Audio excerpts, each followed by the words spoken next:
It started with a crash that spirals into secrets, blood, and ancient magic rising to the surface. New alliances form, old ones crack, and the past claws its way into the present.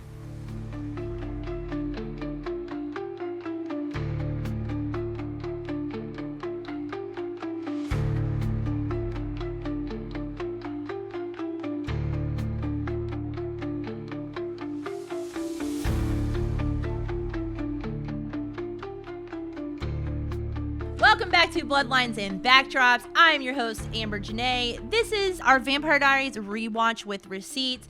And this week I am joined by Holly again. And this is going to be her last show for a little while. I'm very sad. But you will see Holly again. So she's going to be coming back. Yo, this episode's wild. It is.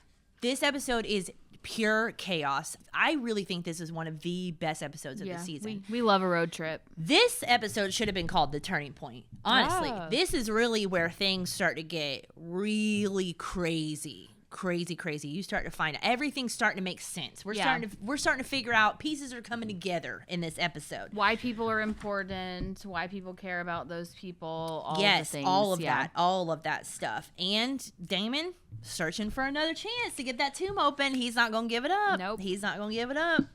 All right, so let's get into it. So the episode opens with Stefan leaving Elena a voicemail, and he's like, "Hey, it's Stefan. Well, glad you told us who you were."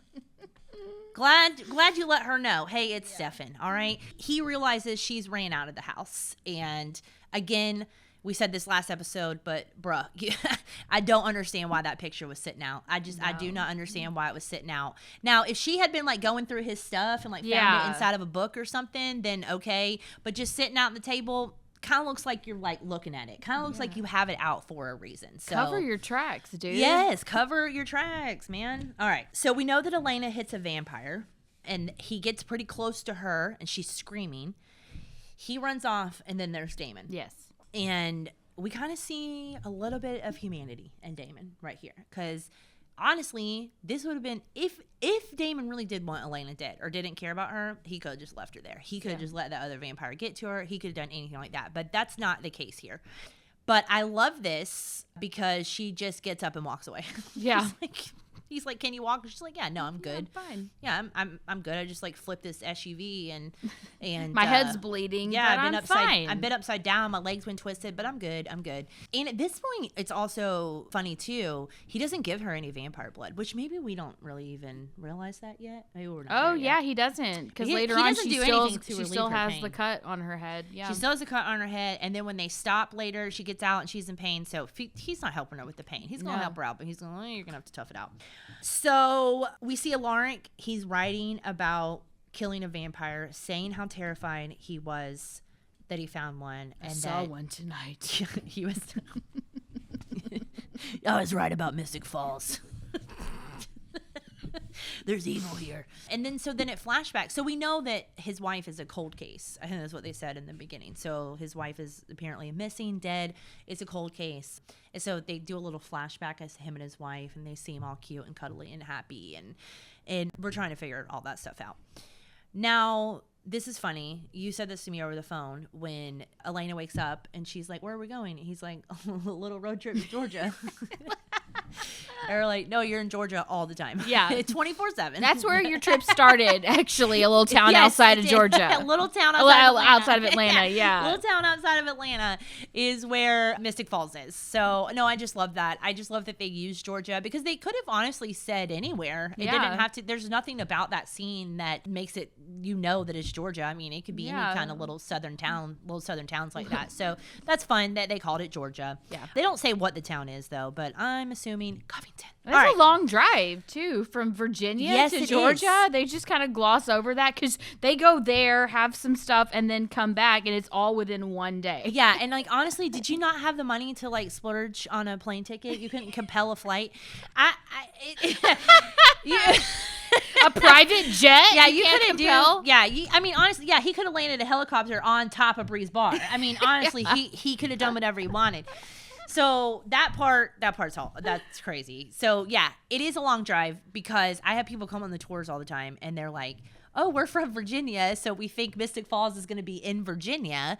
And then they get here and it's like a 10-hour drive. It's 549 miles. It's not a close drive. It's not a close drive. But apparently Damon is quite the night owl. All right, he can drive through the night.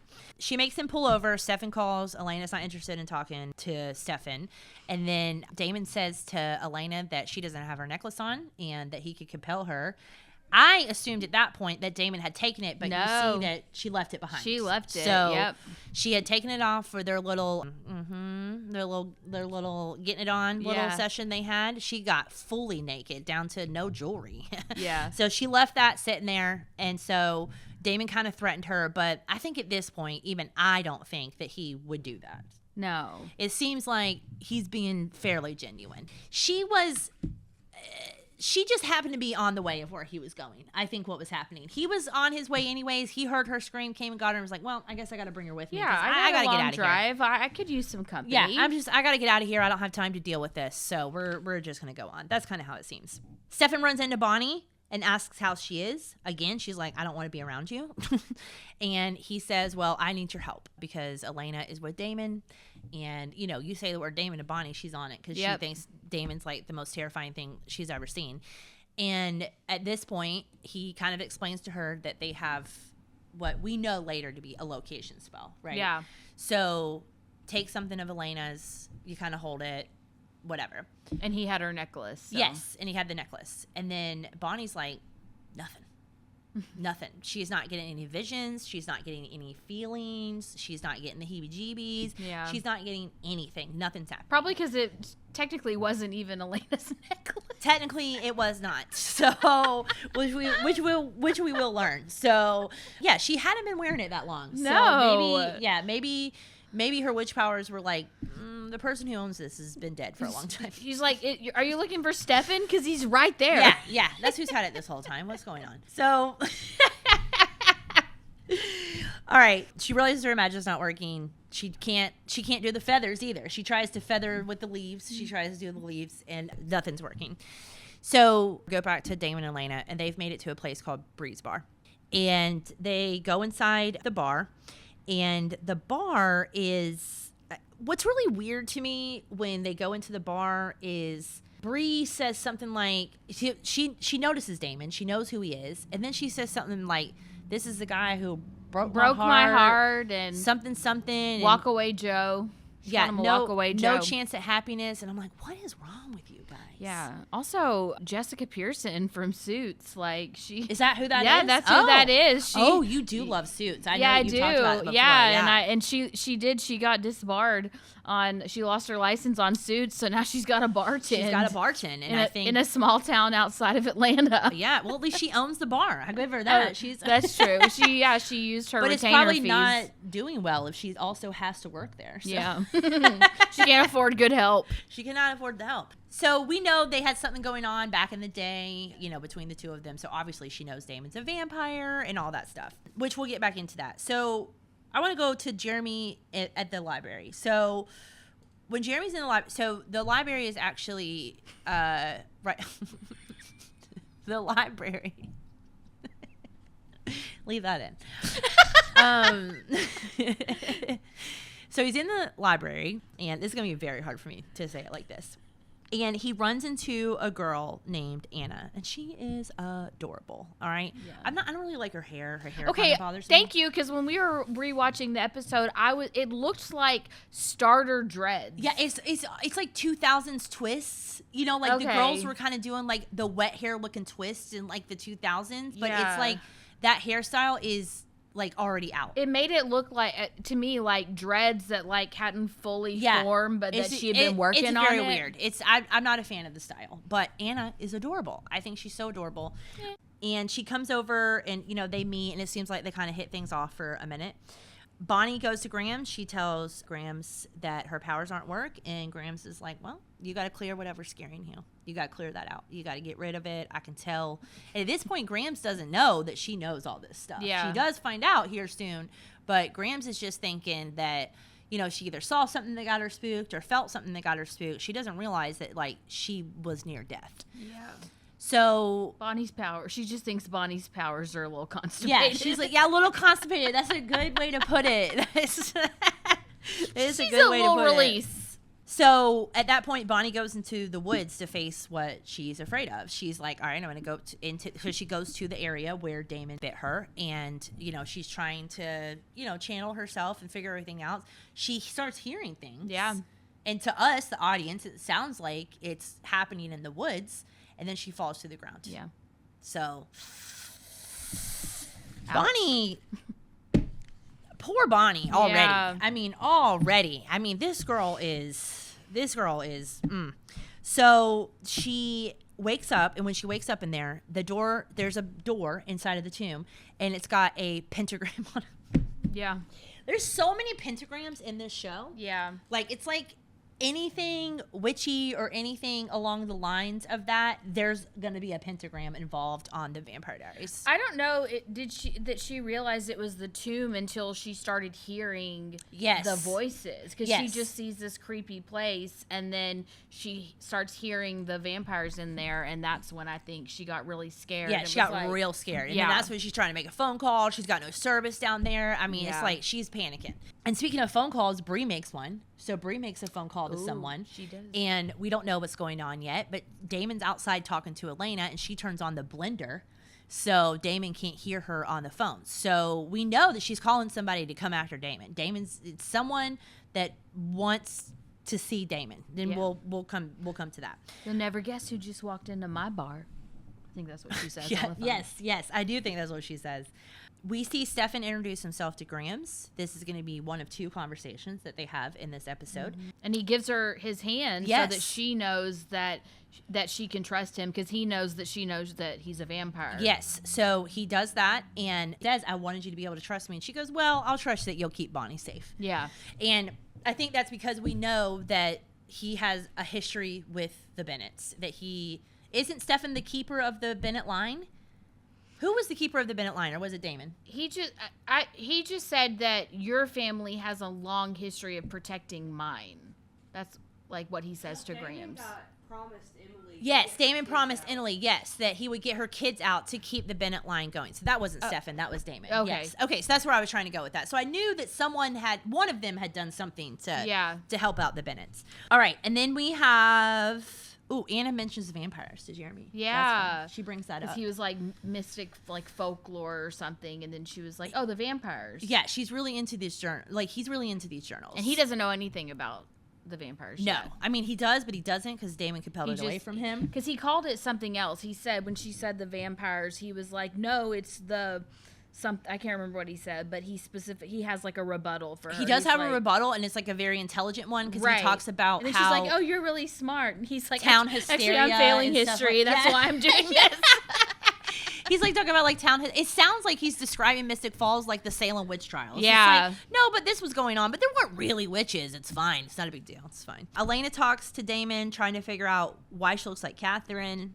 Damon says, kind of creepy if you ask me. Yeah. And I don't disagree with him. Okay. I do love Stefan, but I think that it's probably her looking like Catherine for once.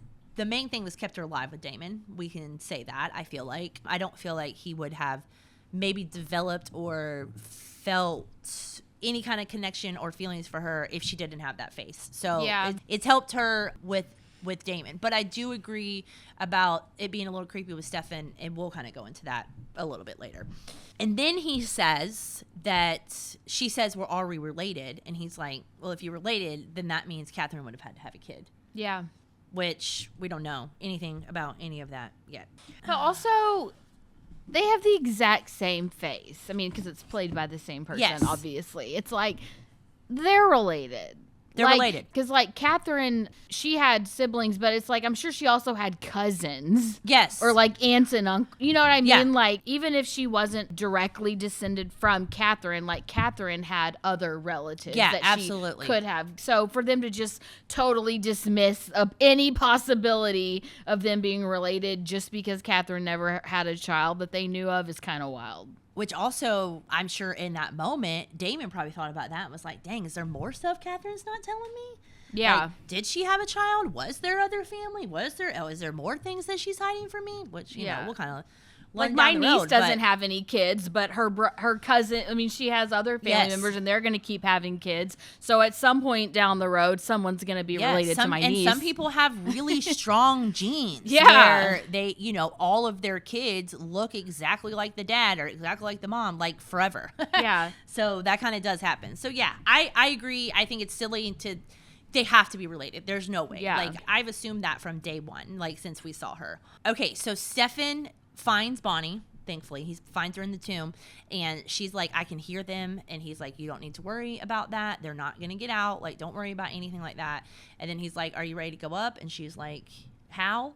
And then he flies up, and then, honestly, am I shipping Bonnie and Stefan right now? Yeah, because he's like, close your eyes. And so she closes them the whole time. And then they've already landed like up at the top. And then he's like, you can open them now. And then she's like, what? Yeah. I was like, hold on a second. There's a little bit of chemistry here between Bonnie and Stefan. We were talking a couple of weeks ago on maybe it was episode 8, I think, that we talked about how Damon looks good with everybody, but shouldn't be with anyone. Not good enough for them. Yeah, not good enough for them right now.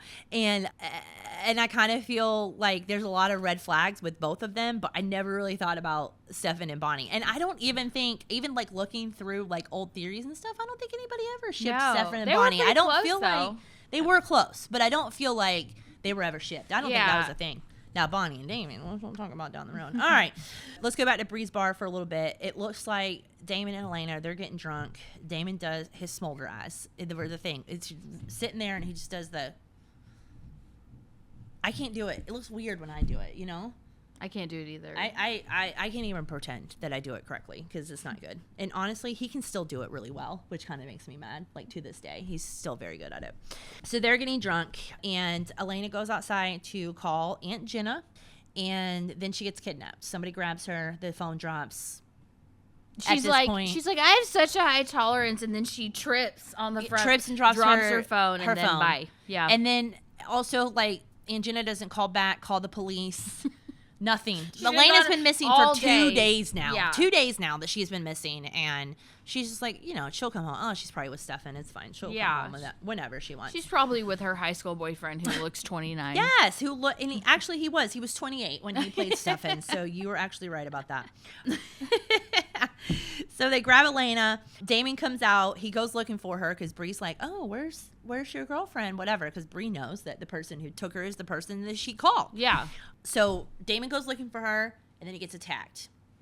And when he gets attacked, he knocks him down. He's throwing gasoline on him. He's getting ready to beat him up and light him on fire. And then, long story short, we find out it's Lexi's boyfriend. And Lexi's boyfriend definitely has a reason to be mad. But what I want to know here, and this is actually at this very point, because I actually have this for the throwbacks this week. Someone brought this up, and I wanted to also bring it up. Who told him that Damon killed Lexi? How did they know that it was Damon? Yeah. Yeah, because Bree knew. And so how did they know? Lexi was my friend. Okay, did y'all have someone out here watching? The only person that would have known is Stefan. And he wasn't going to tell anyone. Yeah, Stefan doesn't know Bree, as far as I know. So who told him that it was Damon? Also, Stefan, even with all the bad stuff that Damon does, he still has inherently, wants to protect him. Yeah. He's not telling anyone. He's not. And if he wanted Damon dead, he would just do it himself. Yeah, he's not, calling someone that they were friends with in the 40s, guess what Damon did, I don't know. Anyways, probably just a plot hole. I don't think we ever find it. But that kind of drove me a little crazy because someone brought it up, and I was like, you know what, actually? Yeah. She was going to visit Stefan and then went to go look for her and realized Damon was back in town and or Stefan, out of respect for Lexi, could have called her boyfriend. He could have. He could have sent a quick little text, be like, "Hey, I hate to tell you this over text, but I bet he did because it was his best friend, and he knew that she was in love and that she had turned the guy she was with. So I think that that's probably what happened. That he was like, "Hey, she's actually not going to be coming back." Sorry. I would love to know that. Maybe that's a Julie question. Maybe I should be like, "Hey, Julie, you want to write this scene for me? Can you get Paul to record a scene where he's calling Lexi's boyfriend?" We need to know. Also around Covington. Oh, quite a bit. Yeah, because he's Dana Sue's husband on Sweet Magnolias. He is Dana Sue's husband, and his name is on the show His name is Lexi's fiance. Yeah. On the show? Starts with the R. I'm going to think of it in a minute. Oh, God. I would have known if you... It's not Randy. I keep wanting to say Randy. That's the only name that starts with an R. Ronnie. That's Ronnie. right. It is Ronnie. It is Ronnie. So, yes, Ronnie. the same actor who played Lexi's boyfriend also plays Ronnie. Yep. Elena steps in and saves Damon. So we'll just long story short, oh, don't do this. You're going to regret it, blah, blah, blah. He wouldn't have regretted shit. Yeah. The only reason Damon lived is because he's a main character.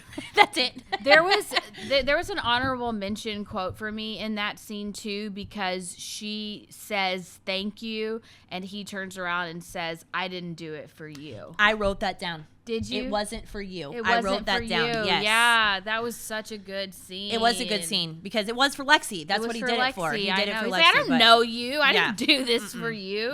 Absolutely not. Absolutely not. Yeah, that was a great scene. He delivered it well too. He did. He just kind of briefly turned a little bit and he was like, "It wasn't for you," and then he vamps away. They honestly, I wouldn't have minded seeing him more in the show. No. It would have been cool to hear his story.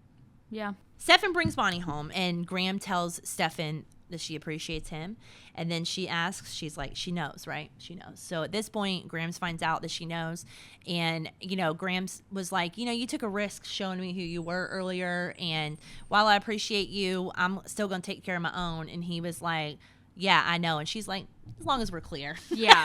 I'm gonna protect my own. As long as we're she's clear. Like, if people find out, they're not going to be okay with this. No, and they're not going to be kind to either one of Yeah. them. So, because at this point, they just think, she says something like, they just think I'm the crazy cult whatever teacher at the college. So, yeah, she's trying to keep all that stuff hidden. So, Bree tells Damon Lexi was her friend. Damon doesn't care. He goes ahead and kills her, washes his hand, walks out.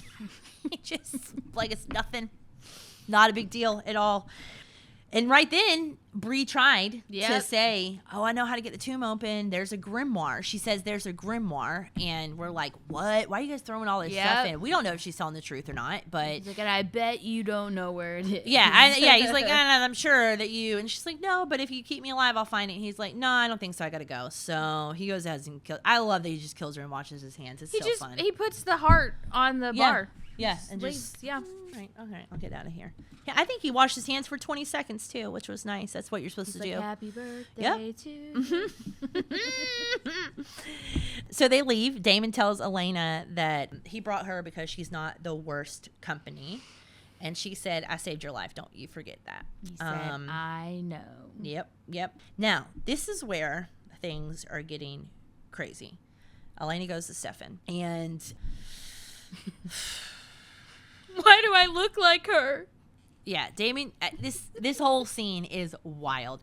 I said way earlier on that the fandom does not give a shit about red flags. These characters have red flags. We are blind to them, all right? And right now, and I will say that, I'm Team Stefan. And what happens in this next scene, I'm going to be very blind to. And Elena's also very blind to it because it gets really crazy here. Yeah. Because Stefan sits down and tells her, I'm the one that saved your life, so I've been around a long time. Because she's like, what is it about me? She's asking the right questions. She's pissed off and she's asking the right questions.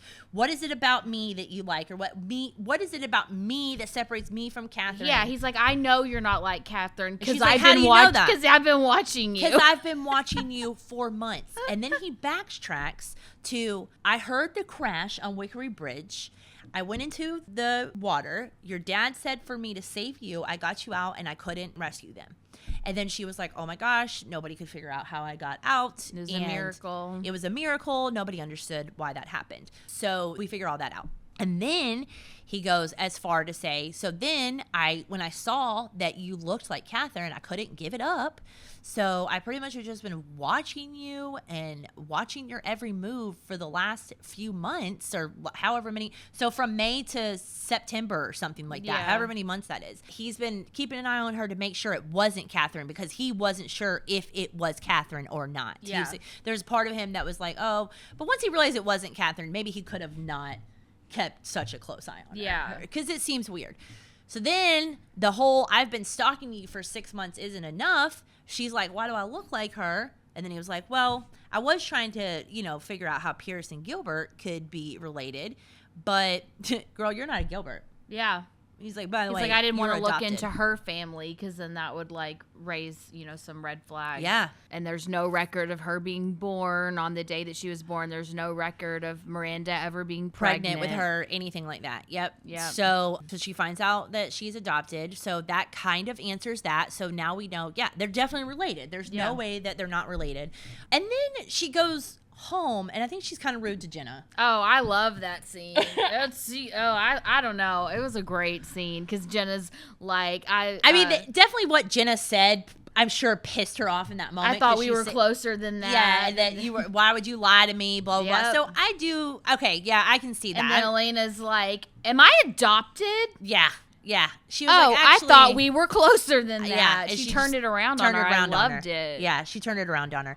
I guess that I wasn't really thinking of it like that. I was more thinking of, I don't know. I also feel like at this point, Jenna should have already called the police. So I don't even know. She should have. But I mean, also, like in Jenna's defense, like she's already raising her dead sister's child. And obviously Miranda did not want Elena to know. So that's a huge stab in the back to like tell your dead sister's daughter, your mom wasn't really your mom. Like that wasn't Jenna's decision. It wasn't Jenna's decision. Like you said, she was asked not to, and we don't know if Miranda was ever planning on telling her. Yeah, because she's gone, and probably not. Just in the nature of, because they kind of knew of some stuff that was going on, so she probably just wanted to protect her. So I definitely get Jenna's side, but I am kind of team Elena right here, because in her eyes, Jenna was being a huge hypocrite. Yeah, I agree with that. I do agree with that. She was being a hypocrite. I do agree with that. All right. Anna comes back. So Anna shows back up, and she has a giant file of animal. I mean, it's like, it's this high in a vanilla folder. Mm-hmm. And she's like, by the way, here's all the animal attacks that have happened in Mystic Falls. I only went back to 1968 or something. So she didn't even go back to Tiki's grandpa at this point. All right. Tiki's grandpa is not in the 1950s. Yeah. But she goes back to the 1960s, and she starts telling him all the animal attacks. And she's like, you should look into this. I'm telling you, vampires are real. Yeah. So she's putting this in Jeremy's head for some reason. We don't know why yet, but she's starting to... She wants Jeremy thinking, talking about it, reading more, figuring stuff out. Because she also mentions having journals. Journals, that's why, yeah. She's like, oh, my relative. She's like fishing to see if he has those journals. Yes, so she's fishing to see if he has the journals. And then she talks about her family keeping journals. And he's like, oh, that's weird. Both her families kept journals. So, yes. And then when the episode ends with us finding out that Alaric knows who Damon is. So Alaric's sitting at the bar at the Mystic Grill. This also bothers me.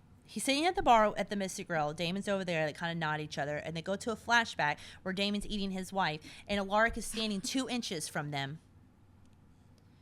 And he's not saying a word. And it looks like he's sucking on her neck. Yes. It doesn't even look like he's trying to kill her. It looks like they're like very intimate. Yes. And so he says nothing. Like he doesn't say a word. And also Damon didn't hear him again with the vampire hearing. He didn't try and pull him off. If you see someone that you think is killing your wife, if I saw somebody attacking a stranger like that, I'd probably grab him from behind. What did he do? Just go to the bar? I just don't understand. He was just like in complete shock. He's like, I don't know what happened to my wife. Yeah, because you left. Yeah, because you left. Yeah, you left while she was getting her neck eaten on. Like, I just don't understand that part of it. So, anyways, yeah, because seriously, guys, go back and watch. I want you to go back and watch how close Alaric is to them in that room. Like bedroom door and then in front of the bed. Like, yes, at most, he's literally in the room. 2.5 yards. There's no way you couldn't hear him breathing. I probably could hear him breathing with normal hearing. Yeah. It's wild. Because they can hear someone like pulling in the driveway. Yes. So anyways, that's how the episode ends. It's a wild scene. But yeah, so Alaric is in town for Damon. That's what we know. Alaric, it seems like, is in town for Damon. But looks like he, had his chance. And then, there it is. Didn't work. And that's the episode.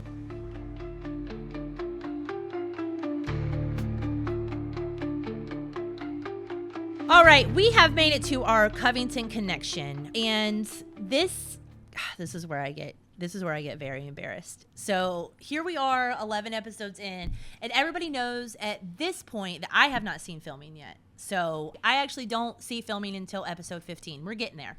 So I haven't seen filming yet, but this is the episode that my best friend Kristen had already been watching filming and watching the show. So she, same as me, actually saw filming before she saw the show. Her sister and a couple other people were watching it. So she came out to the square a couple times and was like, oh, okay, yeah, I'll watch it. And then became like obsessed like the rest of us. And so the night that they were out filming at Bree's Bar, she called me and was like, come watch filming. And I was like, no. I was like, I don't have any interest in this show. Like, she's like, Amber, you're going to love the show. You need to watch it. And I was like, no, this sounds so stupid. And I'm going to show you guys because like that night, and when Presley edits the video, she's going to have these pictures for you guys to see a little bit closer. But that night was such an incredible night for people out there. Everybody got a picture with Damon that night. So I want to start with Jessica. So this is our owner, Jessica. And I love this photo because you see the Breeze Bar behind her. So that's like so fun with that. She also, which I'm going to go back, met Kat Graham in this episode. So this is her and Kat Graham outside of Bonnie's house right after Stefan dropped Bonnie off. Yeah. So when Stefan drops Bonnie off. I also have a couple of pictures of filming from Graham's house. This one you can see fairly good. You can see like the crew outside and the house. But the other two pictures, these are really like old and blurry. So this is going to look better on the computer, like when we get it on there. But you can Stefan see in the drawer? Yeah, that's Stefan and Graham's right there. So that's her telling him right then, I'm going to take care of my own. What she says, as long as we're clear. Yeah, as long as we're clear. All right, so this is Kelly. Kelly is our store manager, and that is her daughter, Tori, and that is them with Ian as well. So seriously, like all of us that work here have been here for a very long time. And then we also have this really cute picture where Ian is just kind of waving at Jessica, saying hi to her, and she snapped this picture. And then this one right here, it looks like she just snapped a picture of him while he's coming over to sign autographs and stuff. Aww. And then here is my best friend, Kristen, and she finally got her first picture with Ian, all right? And it is outside of Breeze Bar. I should also have this picture. Aww, If I look, you guys, I'm stupid. Why is she I know. wearing a skeleton? She's wearing a hoodie. It's a skeleton. Oh, it's a hoodie. Yeah, oh, it's a I hoodie. thought I was like, was this Halloween? Yes. It might have been. It may have been filmed it was January when they were filming. January. Mm-hmm. Okay. Yeah, because it's cold. She's probably pretty cold. So anyways, so she finally was like, please come watch filming. Please come watch filming. And so the night that I watched filming, she wasn't even out here with me. I don't know why I ended up watching without her because she was telling me earlier, she said, I don't even think I have a Paul Wesley photo outside of a con. And the first person that I meet is Paul Wesley. So anyways, embarrassing enough, I could have been a Vampire Diaries fan a little bit sooner if I had listened to her. But I really thought it was just silly. I didn't want anything to do with it. And thankfully that changed. Hey guys, it's Jessica here with Bloodlines and Backdrops. So we're doing our Covington connection here at what is you guys know as Breeze Bar. This is actually going to be one of the very first places that we met the Ian Somerhalder. So I would tell you backstory again in case you just started listening. My daughter and I actually started Vampire Stalkers by watching filming. And she was 14 at the time and Ian Somerhalder was the man. Y'all know that. He was it. That's all anybody cared about. So the day that we rode by and saw the signs that said location shooting, of course, we decided to come on out and spend our evening here. So we actually hung out in the parking lot out here with some other friends of ours. You probably met Kelly at the store and her two daughters. We'll be putting up some pictures because we all met Ian that night. And a little fun fact, this is actually the depot, but when you go back and rewatch, you'll see it says Breeze Bar where the black awning is there. You'll remember Damon's car pulls up here. We went inside. They've done some renovations, so it doesn't really look the same anymore. But they do have a cool little thing that says the Vampire Diaries for you to take photos with if you ever do come by.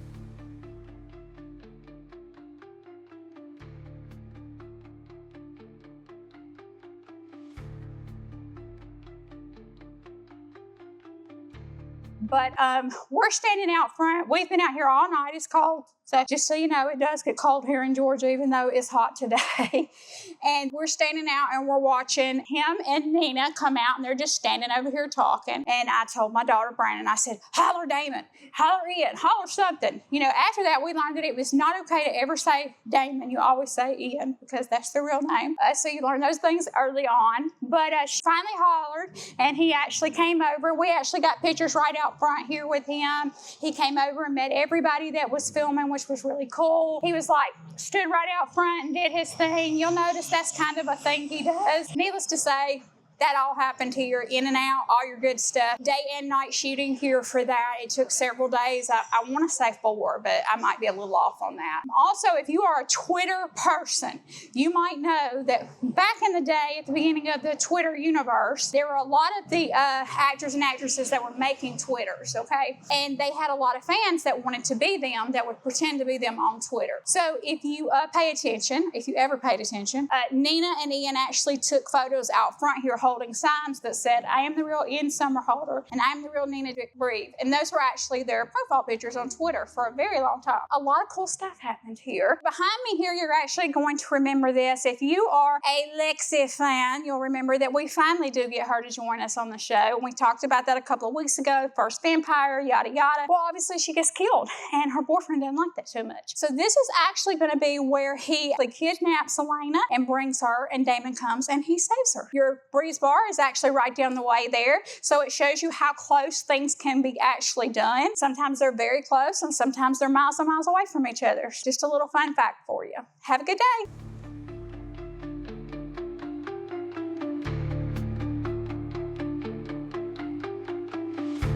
Let's get into our MVP and quote of the week. All right, who is your MVP this week?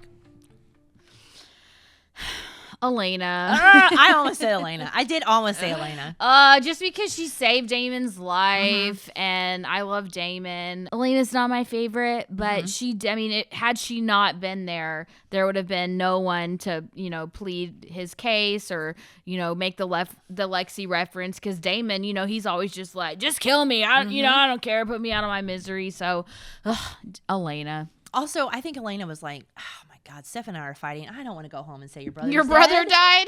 Like, dude. Yeah. She's like, I don't want to go home and do that. Like, please don't do this to me. Don't do this to me. Like, you want to kill him, do it another time, but not. No, I agree. Elena, yeah. I almost said Elena, but I actually said Catherine. And I said Catherine because this bitch is stirring up trouble with everybody. Like, we haven't even met her yet. We don't even know. A picture of her. We just see a picture of her, and it is complete chaos. She's all in Elena's head. She's all in Damon's head. She's all in Stefan's head, and I just love it. I just love that she has been inside this tomb for 100-something years or whatever, and just causing complete chaos. She is living rent-free in everybody's head, and I love it. That's crazy. I honestly thought that you were going to say Stefan, because like he saved Bonnie. I thought that's who you were going to say. Stefan is good for that, but I just think, Catherine's just, she's bossing right now. She's just living rent free. I love it. But Stefan's also good. Well, Stefan and Elena both had equal moments in this episode, I think. You know what? I know that you probably have some good quotes. The only quote that I came up with that I actually really, really liked, that I thought was funny, was when she was asking Damon if he knew who that vampire was that tried to get her out of the car. And he was like, if I haven't met him, I don't know him. It's not like we all hang out together at the Vamp Bar and Grill. The Vamp Bar and Grill. Yeah, you do. It's just called the Mystic Grill. Yeah. Actually, that is the only bar in vampires, town. teenagers. Yeah, everybody hangs out. So you kind of do all hang out together. But no, I like that quote. I thought it was funny. Yeah, I already said my honorable mention one, which is him saying like it wasn't for you, but my my quote is when they're in Stefan's room and Elena has just found out that she's adopted and her parents are dead, so she can't even like confront them about this, and she just finds out that she's adopted, and Stefan says, it doesn't matter, you're the woman that I love. What? Bro, I'm so sorry that your whole life is completely different than what you thought, but I love you. You know what else is I'm your daddy now. A really good cheesy one, when she says to him, I can handle you being a vampire. I can handle your vampire brother, but this, absolutely not. This girl looking like me? No. Yes, that's so true. She's like, I know you. I mean, you killed my brother's girlfriend. Yeah, like right in front of me. But like, I can handle that. I can handle you murdering people, but having a picture, thinking you might like another girl, a 200-year-old picture of a girl that looks like that's where I draw the line. It's too much. But she's the woman he loves, so it's just so wild. Like you hear the most devastating news would be her parents dying, but the second most devastating news of her life, and he's like, That doesn't matter. It doesn't matter. Because you're the woman that I love. And it's so quick, too. And honestly, she eats it up, and I hate that. She eats it up, and I hate that. It's like, girl, you can grieve for a minute. Like, you don't have to take him back right this second. Like, he said he loves you. It's really not that big of a deal. Also, why do you have to qualify it as, like, you're the woman that I love? Yeah. Like, is there a man that he loves somewhere that we don't know about? Is that a different picture? It's not Catherine that he loves. Yeah. She's the woman that he loves. What a liar. All right. I'm just kidding. I love you, Stefan.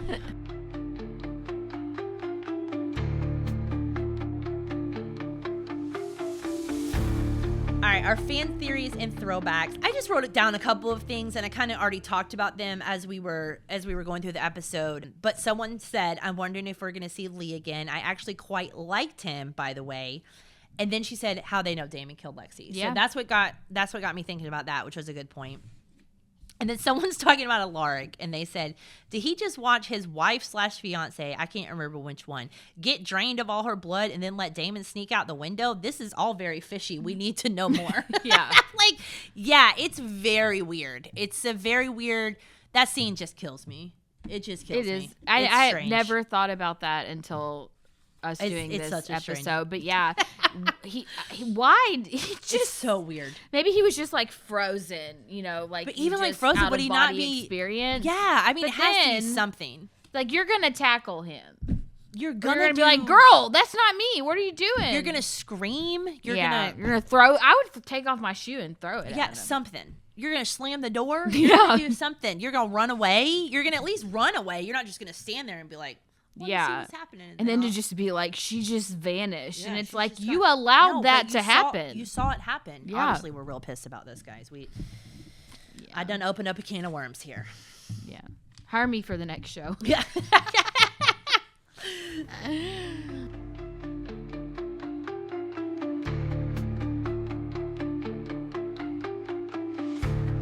All right, for our Brothers Bond moment this week, I'm going to read the recipe to you guys. We're going to share a picture of it because this is straight off the Brothers Bond website. So they actually have a drink called the Bloodline, and the episode is called Bloodlines. So I thought that was fun to do it that way. But this is a kind of a complex drink. I'm not going to make it because it's a little fancy for me, if I'm being honest. So if you're a fancy, this is a really good drink for you. Too bad he killed Bree because she could have come and made it She could have come and mixed it up for me. Right, that would have been nice. Yeah. It is just right down the road. I can't wait to show you guys. It is just right down the road. All right, so we're looking at 1 ounce of Brothers Bond straight bourbon whiskey, a half an ounce of Liber & Co. blood orange syrup, a half an ounce of grapefruit juice, and a half an ounce of Campari, which is, it says you're floated on the top. Shake the bourbon syrup and grapefruit juice for 5 to 10 seconds. Strain into a glass that is packed with ice. Drizzle the Campari over the top, and then you have your drink. All right, you can garnish it with a little blood orange or something like that. If you make the drink, again, tag Brothers Bond, hashtag Bloodlines and Backdrops. Let us know what you think of the drink. Help me get sponsored, okay? Please help me get sponsored. And that is it for this week's episode. Damon took us on a road trip, murdered someone, typical Damon. Graham set boundaries, hell yeah. And Bonnie heard some hungry vamps in the tomb. And then we saw Elena and Stefan get back together again, all right? Next week, we're stepping into Unpleasantville. And let's just say someone's watching, someone's lying, and the danger is closer than ever. If you enjoyed the episode, let us know by using hashtag Bloodlines and Backdrops. And until then, stay safe, stay vampy, and remember, in Mystic Falls, nothing is ever as it seems.